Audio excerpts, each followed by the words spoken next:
Hey guys, welcome back. Sorry for the wait. We were out a few weeks, pretty busy, but there's a lot of fantasy football action that happened, and we want to get back into it. So let's take it away, Anthony. Yeah, I mean, look. First off, we've been getting a little bit of pressure for releasing another episode. We want to remind you guys that That's you know facts. we're hard at work. We have things to do. The teams are in great shape, so don't worry. The people complaining Don't worry.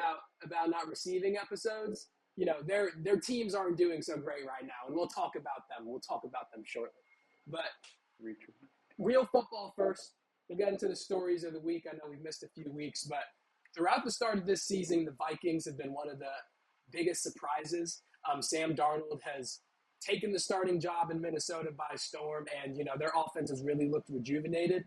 And beating the Texans, a Texans team that has dominated so far this year. They had a great performance on Monday Night Football against the Bears. Vikings came out, gave it right back to them, and I think really proof that the Vikings are one of the better teams in the NFL. Darnold is there to stay. Kind of interesting what things are going to look like. He's going to be a free agent next year, so curious. I mean, I feel like he's kind of already played his way into a starting job next season someplace, but yeah, they're continuing to beat teams and a great win over the Texans. I think their defense is what's most impressive to me too, because they're shutting down teams. They shut down the Texans. They shut down another good offense the week before. It'll be interesting to see what they do against the Packers this week.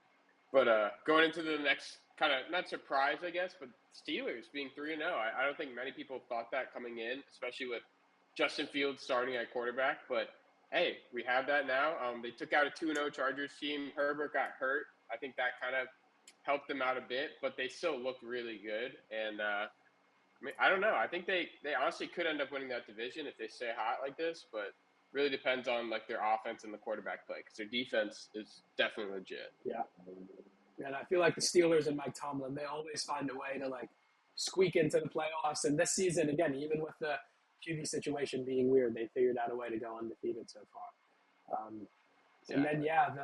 the Panthers, the what is his name? Is he like the Red Rifle or the Red Rocket, Red Red Rifle, Rocket? one of Andy those two. Dalton, he's back. Led the Panthers to victory, and I mean, I guess the bigger, almost as big a part of this, and I'm curious what you think. How do you feel about Bryce Young and like his benching and like his career moving forward? I mean, the Panthers looked garbage the first 2 weeks of the season. Dalton comes in, they win, throws for what 300 plus yards, gets it to all of their weapons. It's like, all right, Literally. this team maybe they aren't bad, maybe they just had an awful quarterback. So I mean, what do you think about this week's win for them, and then what do you think about Bryce Young and what's next for him? It's hard to completely blame it on Bryce Young, but it definitely looks bad on him. Like it's the fact that Andy Dalton, he is a seasoned veteran, but still, the fact that he came in there and destroyed, not just beat the Raiders, destroyed them. I would say offensively, they kind of killed them. I think he had 3 touchdowns, at least 330 yards. That's, I mean, one of the best offensive passing performances of the year so far. So that kind of shows that there is a capability to do well as a quarterback in the system. So I don't know if it's maybe Bryce Young not being a good fit. I don't think he necessarily should have started right away. I think that's kind of a trend that's become new recently with these first round QBs. They start right away, but I think the Patriots are kind of doing the right thing, letting Drake May sit, kind of getting them reps slowly and learning under a veteran. So I think if he sits under Andy Dalton for a bit, that could help him out. But I don't know right now. I don't know if I'd trade him or what. What are your thoughts? Yeah, I mean I don't know. It's difficult. The Panthers have said publicly like he's the quarterback in the future still. It's difficult to see that really being true after him getting benched so early into his career like that. Like one thing that I think I saw a Peyton Manning interview, but it's like his first season he threw 20 something or like 17 or whatever. He has the record for interceptions in a season, and that's like he was allowed to make those mistakes and fail. And that was part of his growth process. I do agree that some quarterbacks like they need to sit. I think that's necessary for some people, but if you look at some quarterbacks, they need to get that game time. They need to just play and get their lumps and figure it out. I think Anthony Richardson is Yeah. an example of that. Like he's, for all of the, for the 6 interceptions he's thrown and for how awful he's looked sometimes. Like, he's made some really great plays as well. Like, that's just part of the process. So I don't know. I think he's going to get traded. I'm curious about when though, and kind of how that shakes out with the rest of the league. If the Dolphins maybe are looking for a quarterback, if there's someone else late in the season who towards the trade deadline is looking to invest in someone young at a cheap rate. So I think there's possibility there. But yeah, I struggle to see Bryce Young being the long-term starter in Carolina after this. I agree with you there. Let's get into probably the biggest story of the week. My favorite update, personally. The happiest I've been as a Commander fan, a Redskin fan, a football team fan, in probably since 2012 with RG3. So, huge night for us. I don't even know what to say here. Yeah, I mean, Take it away. Everything that, Jayden Daniels, that we have wanted out of a franchise quarterback, Jayden Daniels showed that he had. Delivered. Monday night, yeah, he delivered his first touchdown pass, to, what was it, Trent Scott? Two offensive linemen, Yep, the lineman there. Exactly. That's a trivia for the ages with that one. And then just great touchdown to Terry McLaurin. That pass was Lord knows the last time Terry McLaurin got a pass like that was that well delivered in the corner of the end zone. That was so great to see. Jayden Daniels with a rushing touchdown as well. I mean, to win the game. Yeah, and over the Bengals as well. I think that's one thing good that team. in an NFC East where, we're recording this on Thursday, the Cowboys are about to play the Giants. That game could go either way, and both of those teams are iffy. In an NFC East where, things aren't, super certain, we have right now, because we just beat the Bengals and, it's early in the season, I'm going to say we have hope. We might be a sleeper in the NFC East right now. Jayden Daniels can keep this up. If the defense can keep doing what it's doing, we might surprise a lot of teams going forward through the rest of this year. So it's an exciting time. I agree with your sentiments exactly. Probably one of the most exciting times to have been a Commanders fan since RG3. Going to knock on wood immediately that this is not an RG3-like situation, and that, Jayden Daniels can keep this up and sustain this, not just for this year, but for a career as well. Couldn't agree with everything you said more. I mean, he's looking like everything we drafted and wanted out of him. So I'm just excited to see what happens with the rest of the season. And then, so let's get back into fantasy mode. We missed 3 weeks, so we're going to go right back through it all. Obviously, week 1 went well for me. Just going to jump right in here. Week 1 went well. My defense kind of carried the load there, 26 points.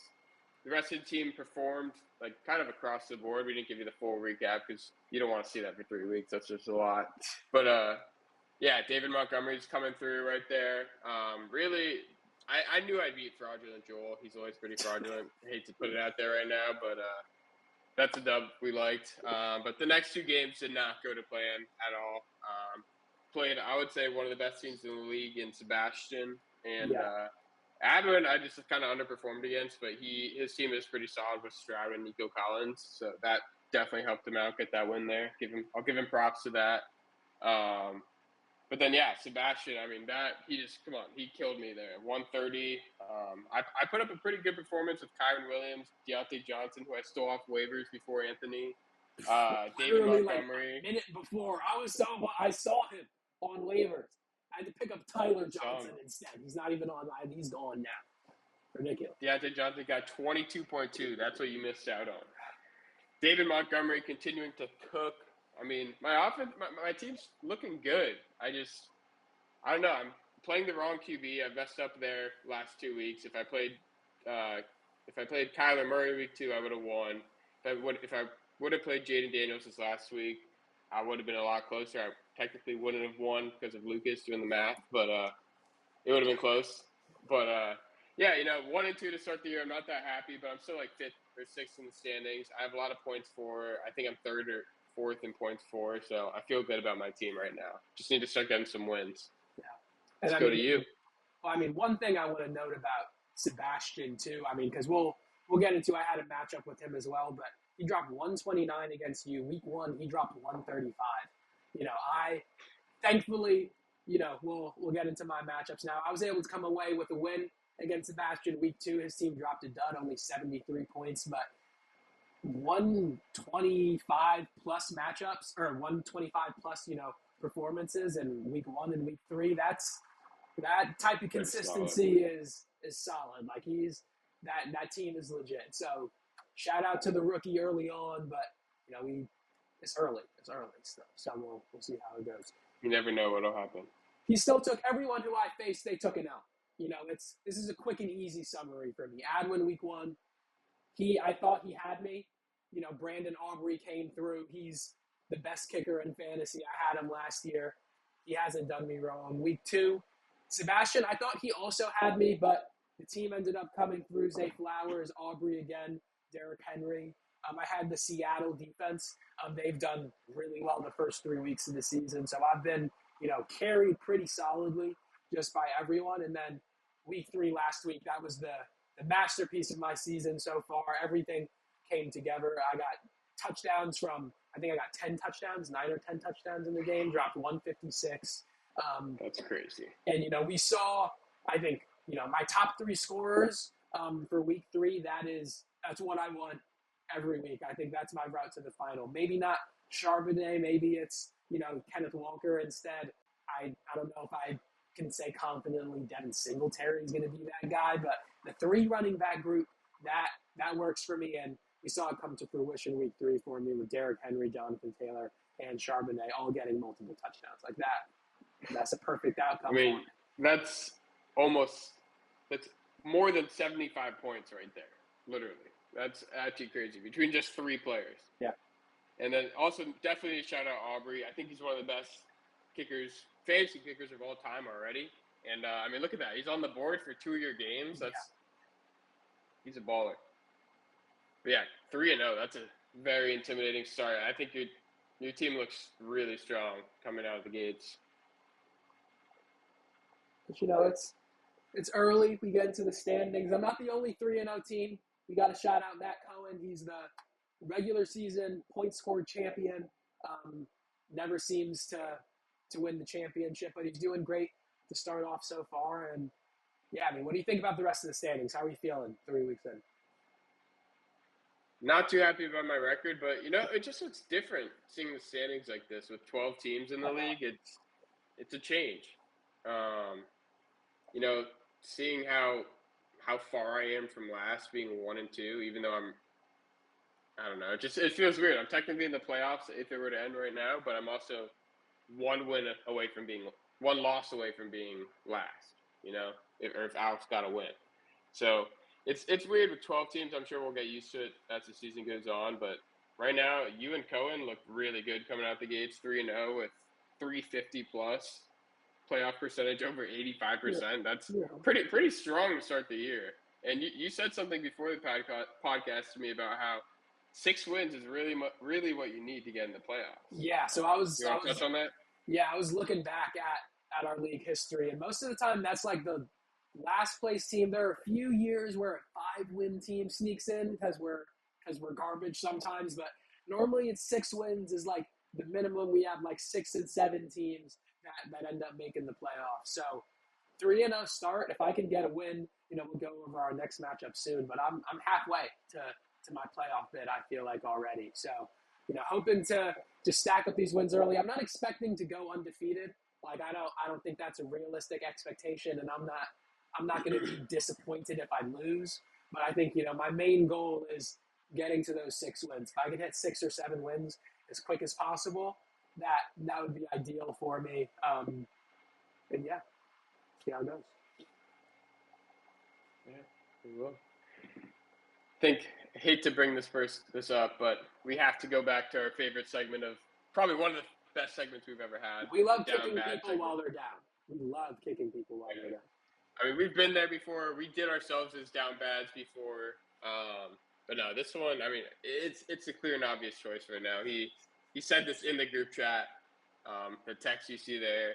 I mean, you could just see his projections. I mean, he started off really strong in the league, had a second place finish, or maybe I guess a first place finish, and then really has come off a cliff since that.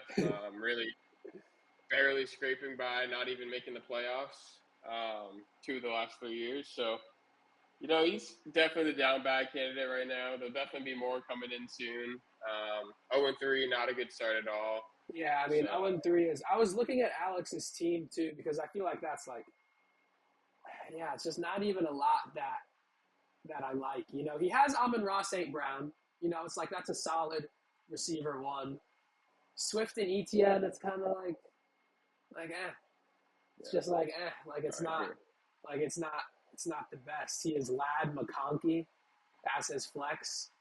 Travis Kelce hasn't really done much for. He's wide receiver 24 right now. There's just not. He has Pickens as his other receiver. I think his receivers, between Pickens and Amon-Ra, that's like all right, but it's just not a lot else. Nothing special. And it's like not because of injuries either. It's just not a lot there. So I don't know. We'll see. Maybe he'll recover. Maybe he'll figure it out. But I mean, this is an early down bad, and he might be staying bad for a little bit. So he might be. We'll see. Let's get into your matchup for this week. Jump into the week 4. Can't believe it's already week 4. Yeah, I know. Yeah. Let's get into it. I'm going up against Ian, and I'm feeling pretty good. I guess you'll get a few updates on my team. So I drafted Geno Smith immediately after the draft, or upon seeing that Justin Fields was going to be starting for Pittsburgh, I dropped him, picked up Justin Fields. I felt like in terms of high upside quarterbacks, you want guys with rushing ability. Jacob, we'll look at your roster in a second, but you have 2 of them. Going up against Ian, he has Lamar. He has, arguably probably the top rushing quarterback. So, that is such a valuable thing. And Justin Fields, he's had middling performances week 1 and 2. Last week, he got a rushing touchdown. I think that he's someone who I think can grow throughout the course of the season and really has potential to, if they start using his legs more, to be, a difference maker for me. So averaging 13 so far, he's projected for 16 this week, hoping that he can be a real difference maker for me throughout the season. Also starting, I guess just going through the rest, Jonathan Taylor, Derrick Henry, the usual with those. DK Metcalf starting. I have Khalil Shakir starting. I've started him 2 weeks. So I started him against Sebastian. That almost backfired on me because I benched DK Metcalf for him, and he dropped like 20-something points. It ended up being fine. But putting Khalil Shakir over Zay Flowers this week, ESPN matchups tells me that Baltimore's defense is bad. So that's the reason I'm doing that. Pretty simple. Dalton Kincaid as well. He got a touchdown last week, his first of the season. I'm hoping that he can, continue to do well for me, perform, at a high level, get some level of targets. Singletary as well. I'm uncomfortable with the Kenneth Walker Charbonnet thing right now, just because Kenneth Walker coming back from injury. I'm not sure what exactly that looks like, and Detroit's a solid team, so I feel more comfortable with Singletary against the iffy Dallas defense. Hopefully that ends up paying off. And then, Aubrey, as always, if he can drop a cool 20 points for me tonight, that would be great as well. So I'm feeling good about my team. Ian, missing Austin Eckler, we were talking about it before. What do you think about Ian's team? How do you feel about his team in general? It's just a bit of an older team. I mean, I love Lamar. I think he's a great pick. Bijan, great. But besides that, like Madison, kind of an RB2, kind of splits carries with Zamir White. Devontae Adams, he's great, but he's a bit getting older now. Calvin Ridley getting older. Laporta, I think he's one of the best tight ends. I'll give him that, but he hasn't done much this year, so kind of it's tough there. Amari Cooper, older receiver. Like Eckler's kind of an older running back. He has some good players like Jameson Williams, but it's a lot of inconsistent players that it's tough to rely on that. So if I had to pick a side here, I'd obviously take your side, but I think you'll probably pull away here. I mean, you're projected to win by 7 or so that's pretty solid. That's what I'm hoping for, but we'll see. It's fantasy. You never know. You can't count on the projections all the time. My guys might be duds. Someone might tear an ACL or something. You never know. But I'm feeling I'm feeling good this week. I'm hoping to get to 4-0. One step closer to 6 wins. That's my goal. Exactly. Yeah, we'll Yeah. head into your matchup. You got the down bad man. You got the down bad boy. I got the down bad man. That's got to be a free win, right? I mean, that's, on paper it should be. On paper it should be, but the way my team likes to perform, it probably won't be. But anyways, I'm projected to win by 11. I like that. I don't really know who to start at QB now anymore between Jaden Daniels and Kyler Murray, and that's definitely frustrating. So still figuring that out, but especially because they play each other. But I really love my running backs. I love having David Montgomery at the flex. Josh Jacobs, Kyron Williams, they've been clear RB1s. I like that against his Travis Etienne, DeAndre Swift. Swift hasn't looked good this year. So I like those matchups. Gary Wilson, he hasn't really performed to how I wanted yet, but I think he's starting to get on the right footing with Aaron Rodgers. So I think that'll help. I think he'll kind of knock out Amon-Ra St. Brown in terms of getting the same amount of points, hopefully at least. Still banking on Debo. I don't think he's going to play this week, but if not, I'm going to kind of decide between Keenan Allen, Deontay Johnson if he plays, and DeAndre Hopkins. Maybe honestly Quentin Johnston too, because I think he's been pretty solid. Still thinking about that, but really depends on Deontay Johnson's status, because if he's playing, I'm playing him because Thielen's out. Tight ends still need to really improve that position, like Likely and Taysom Hill. I don't really love that two combo tight end. It's not really working out how I wanted. But I'm going to keep relying on Likely here. I think he could maybe put up some numbers against a good Buffalo defense this week. And yeah, that's pretty much my team. I think I have a good chance this week. I don't want to jinx it or anything, but I hope I can come away with this win. If I can't, I'm not going to be feeling good about my team. Yeah, I mean, Alex, his team just is. I do agree. Your receivers are fairly equal, but David Montgomery's gonna score more, presumably, than McConkey. I would bet on that. And your running backs, you have the edge in that, pretty clearly over Etienne and DeAndre Swift. So maybe he gets an extra touchdown here or there, but I don't know. I feel like you pretty comfortably have this matchup. We'll see how it goes. Also, I'm mad that you have another. I didn't even realize Quentin Johnston was another one who I wanted to pick up, who you also have. So just all the receivers that I got him this week too, because I don't have receivers on my bench. You're picking up, so that's great. You're welcome. You're welcome. All right, let's get into our other favorite segment, though. Definitely one of the top ones on my list, but the over/under segment. We'll start off, as we always do, with our matchups. So Anthony versus Ian, me versus Alex, and with Davante Adams. Do you want to go first on over/under 12.6? Yeah, I mean 12.6 is he's averaging 12 a game. His volume has been pretty solid so far. He's getting, at the least targets he got was 6 so far this season. He is going, he is dealing with some injury concerns headed into this week. So I guess maybe this is a TBD if he even ends up playing. I probably assume he would. But I'm going to lean towards the over. Part of me wants to say under just to trash Ian's team. But Davante Adams is, he's one of the best receivers in the league. He may be getting older, but he's still very talented. And Cleveland isn't great. I think that this might be a little bit of a grimy game, but I think that this is a game where, Davante Adams, he's going to get targets. I think he gets a lot of attention in that offense. He's probably their best weapon. And, arguably him and Brock Bowers probably. And, I could see him getting a touchdown in this game or getting over that 12.6 with volume. So I'll give it to him there. Yeah, I hate to say it, I agree with you, but I think I'm going to go with the over too. I just like taking the over. B, 12.6 isn't really that much. He's been the main receiver on that offense besides Brock Bowers, and Cleveland isn't. I don't think they've looked that good. They let Malik Neighbors pretty much go off, get 2 touchdowns, a lot of yards. I have to go with the over there. It seems like a clear choice, but you never know with these, honestly. And then Khalil Shakir, that's a tough one. Baltimore's defense is pretty good. Shakir has been, honestly, Josh Allen's main guy, I feel like, even over the tight end. So I want to take the over here. 9.7 seems a little low to me for basically a wide receiver one on that offense, and I could definitely see this game being a shootout. So I like that over 9.7. What about you? Yeah, I'm going to go the same way with you on this one, too. I think Shakir, he was one of my favorite picks coming out of this. I felt like he had a sneaky chance to be the number one option in Buffalo. And so far, he's kind of proving that true. He's gotten touchdowns 2 out of the 3 weeks. I think he's been leading the team in targets and receiving yards as well.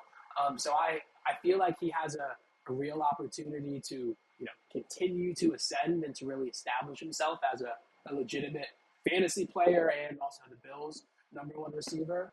And even if he doesn't get into the end zone, 9.7, like you were saying, it isn't that much. I feel like that's 5 or 6 receptions and like 50 yards or 60 yards. Like that's something that I think he can get for sure, and especially if this game turns into a shootout.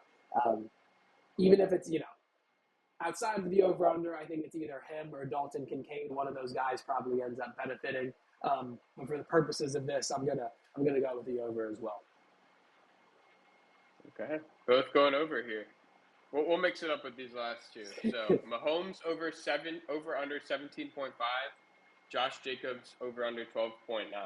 Which do you want to start out with? You go first. I'll start with the Mahomes one. 17.9. I mean, I don't know. They've just been inconsistent so far this year. I'll go with the under because I'm a Mahomes hater.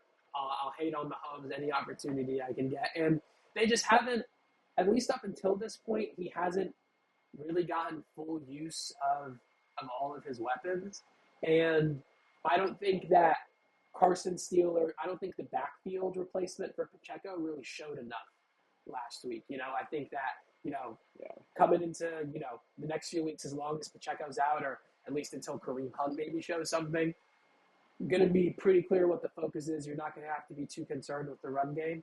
And I think Mahomes, fantasy-wise, is probably going to suffer from that. I think this might be a down year for him. Even if the Chiefs continue to succeed in real life, I think Mahomes is going to hit under that 17 points this weekend. Yeah, I think this might be a step back. I'm hoping a step back in the dynasty, at least for a year. Yeah. I don't want to go 3 for 3 the same with you here, but I just looked at his stats. He has not gone over that number all year. So it's hard to say over here, especially against a really good Chargers defense, in my opinion. It's a rivalry matchup, too. I know these teams have had higher scoring matchups, but with Harbaugh in there, I think he's running the ball, making this a faster paced game. I know that the Chiefs like to run it, too. I hate to say under, too, with you, but we're going the same way, under again. And then I'll leave Josh Jacobs off early. Minnesota at Green Bay. This one's a tough one for me. He's gone over once. He's missed it twice. They had a blowout last game. That's why I didn't get it. Jordan Love could be back.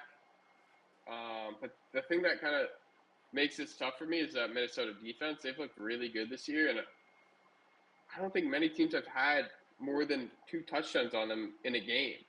And Josh Jacobs has not had a touchdown. The only game he went over this line, or he had 1 touchdown. The only game he went over this line. So I honestly, it's gonna be tough for him to score unless Jordan Love's playing. So it's really dependent on that. I'm gonna bank on Jordan Love playing, and I'm gonna take the over. I think if Jordan Love does play, they can figure it out though, and they can get past that and score a touchdown, get over that 12.9 line. But it's definitely gonna be close, and that might be the one I get wrong. I feel like the rest I'm pretty confident in. This one's a tough one. I'm gonna, just because I'm not gonna allow us to go for the same ones on every single one, I'm gonna take the over on Josh Jacobs here. I do agree the Vikings defense. I took the over too. Oh wait, you took the over. I did, but it's okay. I explained kind of the under too. Yeah, I'm gonna go for. I mean, yeah. Oh, shoot. We could just do the same thing. It's fine. I started thinking about mine. I was like, here, I'll flip. I'll go under. No. I can see either way. I really can I'm gonna go under. I'm gonna go under. I'm gonna reverse everything that I was thinking and say under, because Josh Jacobs is above. No, I think that I do feel like he's kind of due a touchdown at some point. But I do see the game script going against him in this. The Vikings have looked very good this season.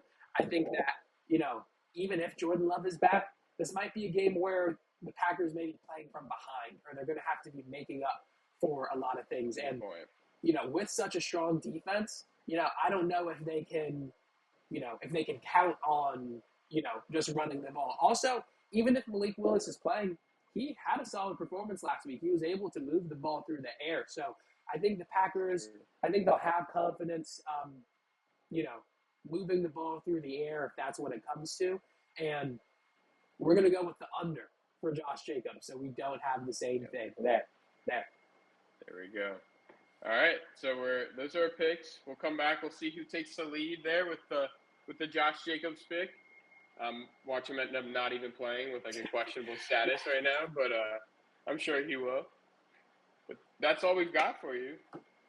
Anything else? Any final comments, Anthony? We'll see you guys next week, maybe. It depends. We'll see you guys when we see you guys.